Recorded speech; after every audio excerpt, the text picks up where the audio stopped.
কানে হেডফোন লাগিয়ে মনের আনন্দে গান শুনতেছিলাম আর গল্প লিখতেছি। হঠাৎ একটি মেয়ে আইডি থেকে মেসেজ আসলো। আসসালামু আলাইকুম।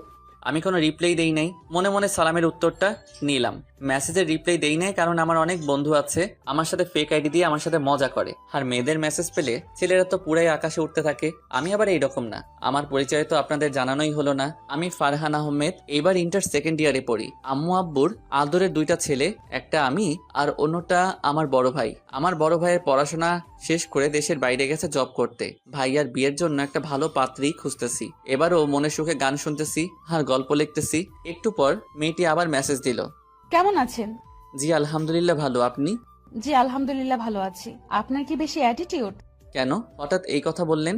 মেসেজের উত্তর দিচ্ছেন না কেন? একটু কাজে ব্যস্ত ছিলাম। ও, আপনার বাসা কোথায়? রাস্তার সাথে। আর আপনার? ঢাকা। মজা করেন না, বলেন। আমার মজা করতে ভালোই লাগে। ও মা, তাই? হুম। আপনার নাম কি? কোন ক্লাসে পড়েন? আচ্ছা, আপনাকে এত কিছু বলবো কেন? আমরা কি ফ্রেন্ড হতে পারি না? পারেন, কিন্তু ফ্রেন্ডের চেয়ে যেন বেশি কিছু না যায়। ওকে। আচ্ছা, ফ্রেন্ড হিসেবে তো বলতেই পারেন। আমার নাম ফারহান আহমেদ, আর আপনার? আপনার নামটা তো অনেক সুন্দর। আর পাম দিতে হবে না। এবার বলেন আপনার নাম কি? আমার নাম জান্নাত।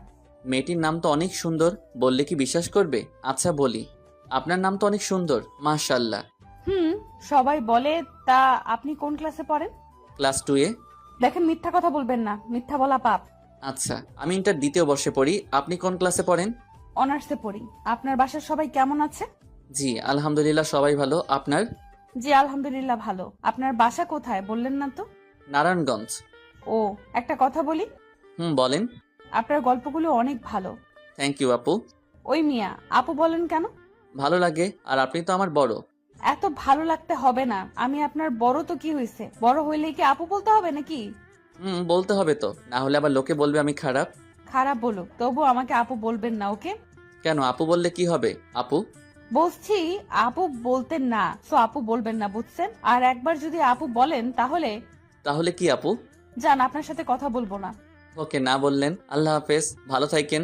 ওই ওই, ফারহান, জি বলেন আপু। প্লিজ আমাকে আপু বললেন না, প্লিজ প্লিজ প্লিজ। এত করে যখন বলছেন, আচ্ছা আপু বলবো না, খুশি তো? হুম, অনেক খুশি। আচ্ছা এখন বাই। ওকে। কেন, কোথায় যাবেন? কলেজে যাব। আচ্ছা তাহলে যান। তারপর আমি রেডি হয়ে নাস্তা খেয়ে কলেজে গেলাম। কলেজে গিয়ে বন্ধুদের সাথে আড্ডা দিয়ে ক্লাসে গেলাম। ফারহান, একটা জিনিস নোটিস করছিস? কি জিনিস বন্ধু? ইয়াসমিন তো এদিক তাকিয়ে থাকে। যা, কি বলিস? কোথায় আমি আর কোথায় ইয়াসমিন? ইয়াসমিন হলো আমাদের কলেজের প্রিন্সিপালের মেয়ে, আর আমাদের মাত্র নারায়ণগঞ্জে একটা বাসা, আর তাদের প্রতিটা জেলায় জেলায় আমাদের চাইতে বড় বড় 2-3টা বাসা আছে। ওদের সাথে আমাদের যাই বলেন। কি ভাবছিস রে? কিছু না, স্যার আসছে, কথা বলিস না। সবার পিছনে বসছি, একটু মজা করব বন্ধুদের সাথে। মেয়েদের এদিক থেকে কে যেন শীষ দিচ্ছে। এই, কে শেষ দিছে? আর একবার যদি পাই তাহলে খবর আছে। এই স্যারের ক্লাসটা ভালো লাগে তাই মনোযোগ দিয়ে শুনতেছি, হঠাৎ আবার কে যেন শীষ দিল। এই, কে শেষ দিছে রে? স্যার, ফারহান শীষ দিচ্ছে, আমি দেখছি। আমি তো শুনে